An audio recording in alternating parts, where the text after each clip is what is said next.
this transgender craze that's just been going into overdrive lately. We've been talking about this for a long time, for a few years now, raising the alarm bells while people weren't even paying attention. But the last month or so, it seems like things have just cranked up to 11. Like I don't know what's causing it, but it's not even a Pride Month yet. Like just wait until the summer. Oh my God, that would be crazy at that time. Yeah. So there's been so many things that have happened over the last few weeks. We can't cover all of them, but we'll cover the big ones. So in Calgary, over the last month, Pastor Derek Reimer has been arrested 3 times for peacefully protesting drag queen events for children's at local libraries and stuff.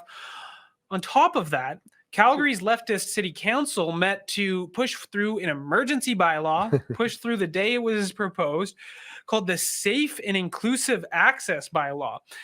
It prohibits any sort of protest at specified events, which are things related to human rights, most notably gender identity and gender expression.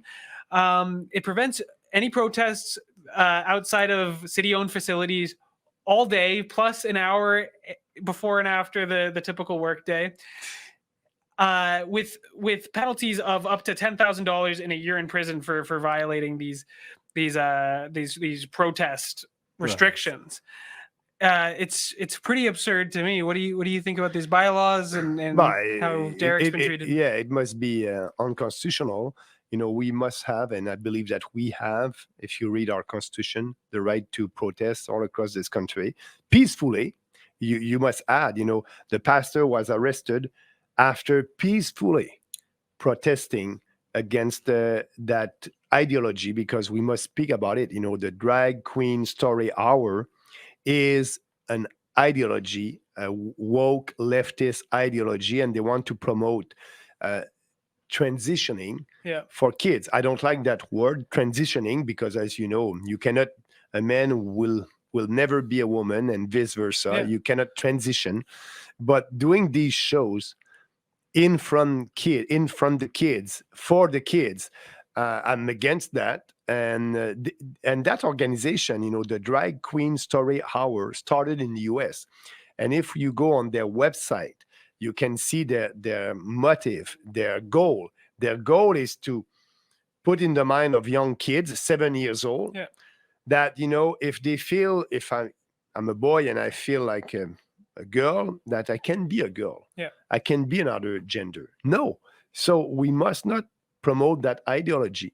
I respect trans.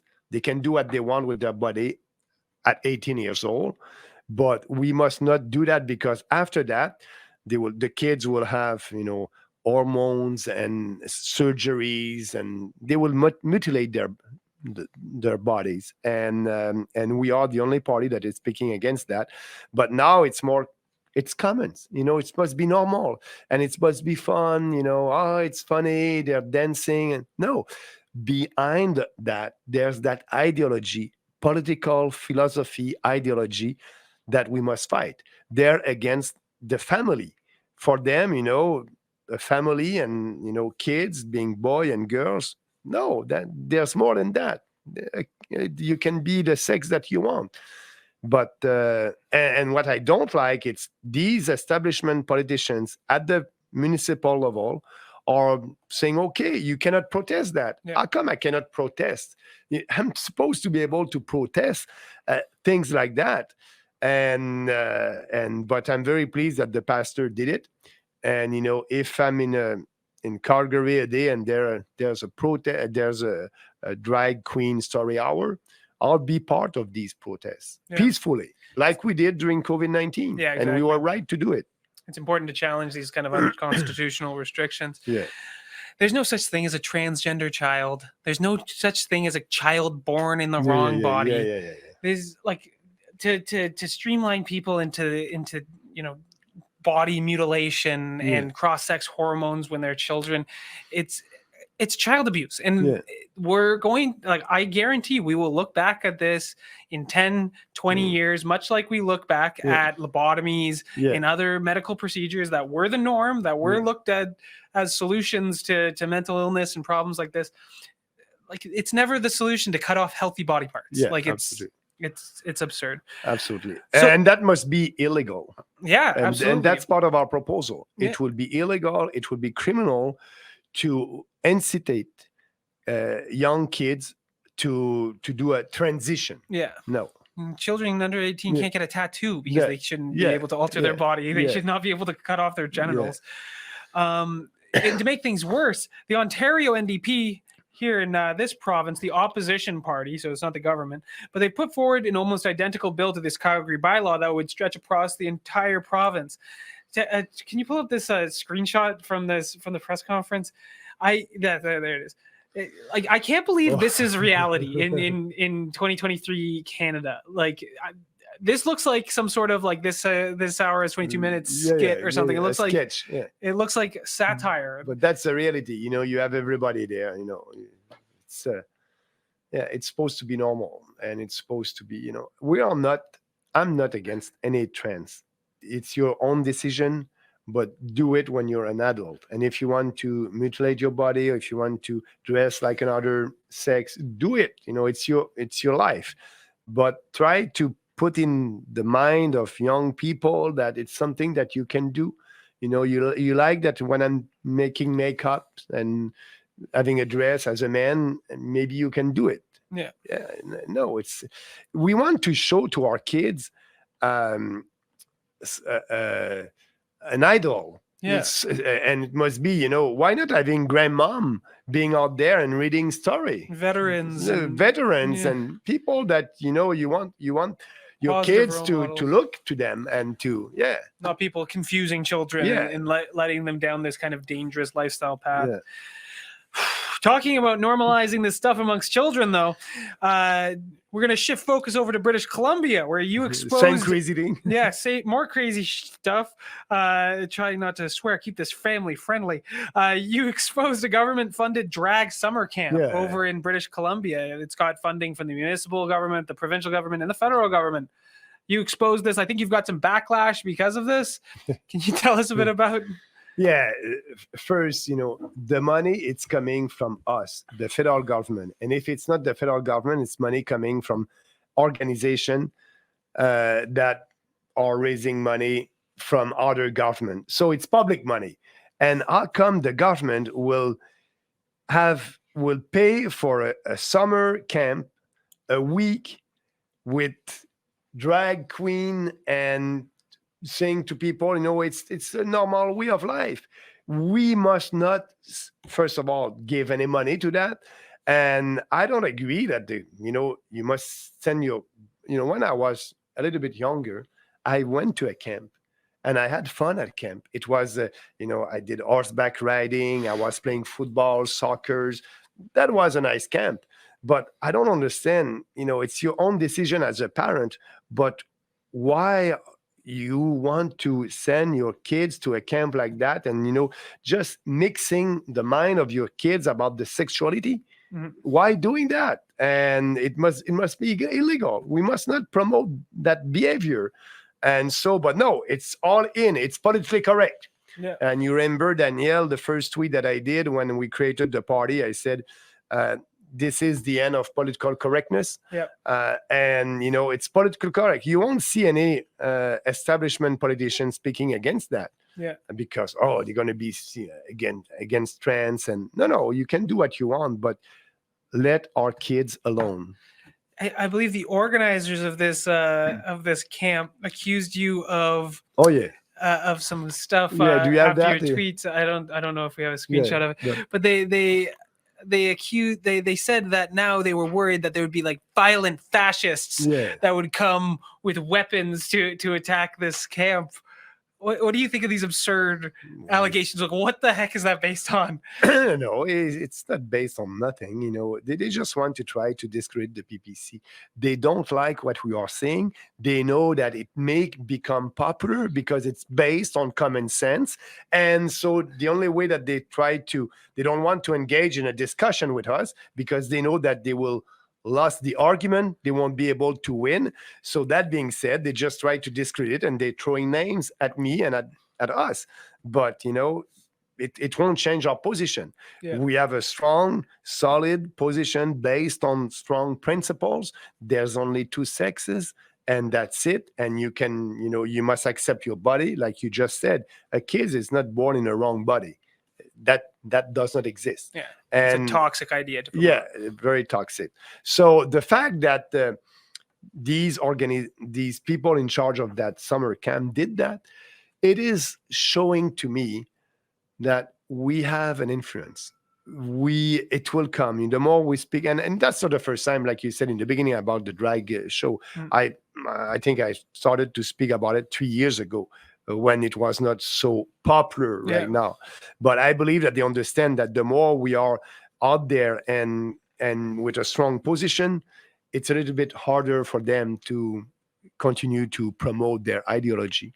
I found it funny to accuse you of, encouraging violence or anything like this, when I think one of your most iconic quotes from the last few years was the "Only my words." Oh yeah. I don't have any weapons. We don't need weapons. No, only we have our our political ideas. philosophy, our ideas. Yeah. Only our words. That's all we need to dispel this kind of nonsense. We don't need to send armed fascists to deal with this summer camp. It's absurd. So more recently, 2 weeks ago, not last Friday, the Friday before, was Transgender Day of Visibility, whatever that means, another made-up holiday. This day brought with it all sorts of cringe virtue signaling from corporations and politicians, from Justin Trudeau to the Canadian Armed Forces. I think this was the worst one I saw all day. There's a screenshot of their tweet that went completely viral.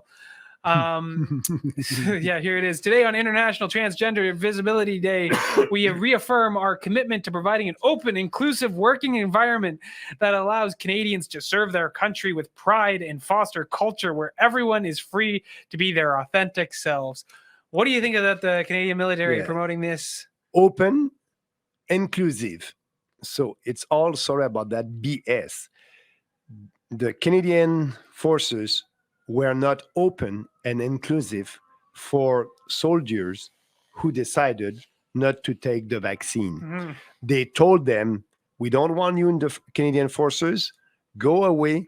And that was the decision a couple of years ago during the COVID hysteria. And now they are telling us that they are open and inclusive, when we know the reality. The reality is they are not open and inclusive, and the reality is the Canadian Armed Forces is a woke organization. And, I hope that, I'm for peace and prosperity. Yes. And I hope that we won't go in war somewhere or here in Canada. But that doesn't mean we can't have a functional military. Yeah, they won't be able to defend us. Yeah. But we must have a functional Canadian forces, but that's not the case right now. Yeah, I mean, the completely dysfunctional organization, some major things that they should be focusing on addressing. And they're worried about their communication strategy on Transgender Day of Visibility. And they are giving their equipment to Ukraine when we don't have equipment. We need to equip our Canadian forces. But before doing that, we need to have a new slate of generals in charge of the Canadian forces. Yeah, absolutely.